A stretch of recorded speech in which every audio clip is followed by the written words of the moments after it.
ఈవిడ గారు ఇంత బుద్ధిమంతురాల్లో ఎందుకు కూర్చుంది అంటే అలా అక్క అరుస్తుందన్నమాట దాని మీద.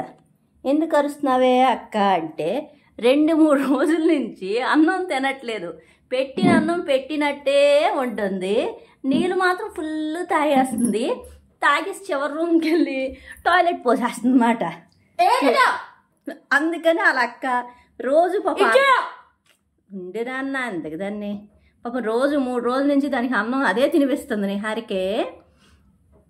నోట్లో పెట్టి తినిపించాలి అమ్మగారికి. ఇప్పుడు కూడా చూడండి అన్నం వదిలేసిందని పాపం కూర్చుంది తినిపించడానికి. రోజు ఇది ఒక అలవాటు, ఒక రోజు తినిపిస్తే చాలా వచ్చేస్తా తినిపించమని. ఇది ఒక కొత్త అలవాట మాకు. పాపం చూడండి అలా చూస్తుంది. అప్పుడు లీస్ట్ పట్టుకొని అడిగేదాను కదా, ఇప్పుడు ఏదైంది నీకు? రోజు టాయిలెట్ పైకి ఎక్కిపోతావు కదా, టేబుల్ మీదకి ఎక్కిపోతావు. ఎందుకే అక్కాలు గరుస్తుంది? అక్కడ పెట్టేది తీసుకోలేకపోతున్నావు ఏంటి? నాకు అప్పుడు అడిగేదాను, ఇప్పుడు ఎందుకు అడగలేకపోతున్నావు? ఆ చివరి రూమ్ లోకి వెళ్ళిపోతున్నావు టాయిలెట్ పోయడానికి. చూడండి వాటర్ వాటర్ వాటర్ వాటర్ మొత్తం తాగేస్తున్నావు. అన్నం మాత్రం తినవా? వాసన కూడా చూడకుండా వెళ్ళిపోతున్నావు. ఎందుకంత పొగరు నీకు? చికెన్ ముక్కలు మాత్రం తినేసింది నేహా. మధ్యాహ్నం కూర్చొని అన్నమే వదిలేసింది అది. మళ్ళీ పడుకుంటుంది. సరిగ్గా కూర్చోలేకపోతున్నావా?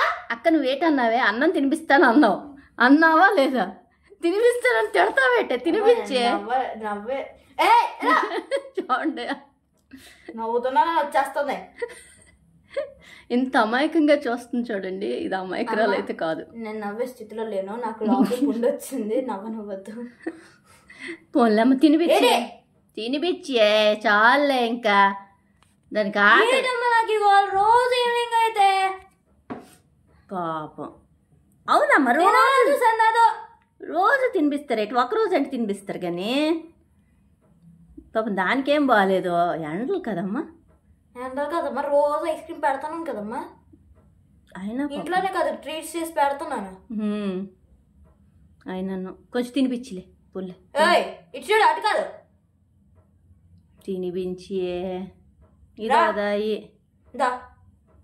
బుడ్డి. అంతే. ఎంత మర్యాదస్తురాలు చూడు, మళ్ళీ తోకొని వచ్చేస్తా చూడు. అమ్మా నీ గ్రోమింగ్ ఎప్పటికి అవ్వాలి.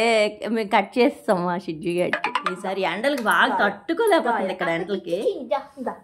అందుకనే పాపం గ్రోమింగ్ చేసాం కొంచెమే, మొహం మీద చేయలేదు, ఓన్లీ ఒంటి మీదే. చిన్నపిల్లలు ఎదబొజ్జుంది ఒళ్ళు అక్క ఒళ్ళు. అంత అలసిపోతున్నా ఎందుకు? నేను తిట్టింది నేనా నువ్వా? నేను పెట్టినా ఇంకా చాలు. నా దగ్గరికి రాకు, అది బలవంతంగానే తోసేస్తుంది నీకు నోట్లో. నాకేం సంబంధం లేదు. ఇది నిహారికయ్యే పెట్టగలదు దీనికి. ఎందుకంటే నేనే ట్రై అయిపోయిందమ్మా. మరి ఏడ్ చేస్తుంది. బాగానే పెట్టాను, అదేమో ఇలా చేసింది. మధ్యాహ్నం పెట్టాను, ఆయన లోపల చికెన్ ఉంచేసింది కూడా. చికెన్ కూడా ఉంచింది అమ్మగారు. చూడలే లోపల చూడ. ఏంటి ఖజానా దాసవే? ఏంటిది? ఏంటివి? ఇదేంటిది? ఎన్ని ముక్కలు అటు రాత్రి మీద దానికి ఆకలి వేస్తే అది తినడానికి ఉంచుకుంది. అన్ని ముక్కలు వచ్చింది అంటే ఎక్కువ వేసండి ఇవాళ ముక్కలు. పెట్టి అన్నం పెట్టే ఆ తప్ప అదే ముక్కలు తింటూ తెలి అండి. మరి ఎవరింట్లో ఎలా ప్యాంపరింగ్ చేస్తున్నారో మాకు తెలియదు కానీ మా షిజ్జుకి మాత్రం బాగా ఎక్కువ అయిపోయింది అన్నం. అసలు తినిపించకపోతే తినట్లే. అయినా ఎండలు కూడా ఎక్కువ అయిపోయాయి, దాన్ని కూడా అనడానికి లేదు అస్సలు. ఎండలకి అన్నాలకి డిఫరెన్స్ ఏంటో. అది సారీ అదే ఏదో అంటాం సంబంధం సంబంధం. ఎండలకి అది ఎలా తినగలదు? మనమే తినబుద్ది ఏదో అన్నం సరిగ్గా. వాటర్ అందుకే చూడు, వాటర్ మొత్తం తాగేసింది. ఇప్పటికి 2-3 సార్లు వేసాను అందులో వాటర్. తాగేసింది, అందులో పోసేసింది కూడా. కంపు ఏటో పర్మనెంట్ సెంట్. ఇంకో కుక్కను పెంచుకోలేకుండా చేసావు. చిన్నప్పుడు కుక్కలంటే వెళ్ళి పడిపోయేదాన్ని, స్ట్రీట్ డాగ్స్ వెళ్ళి ముద్దులాడేసేదాన్ని. ఇప్పుడు కుక్కల దగ్గరికి వెళ్ళడం మానేసాను నీ వల్ల.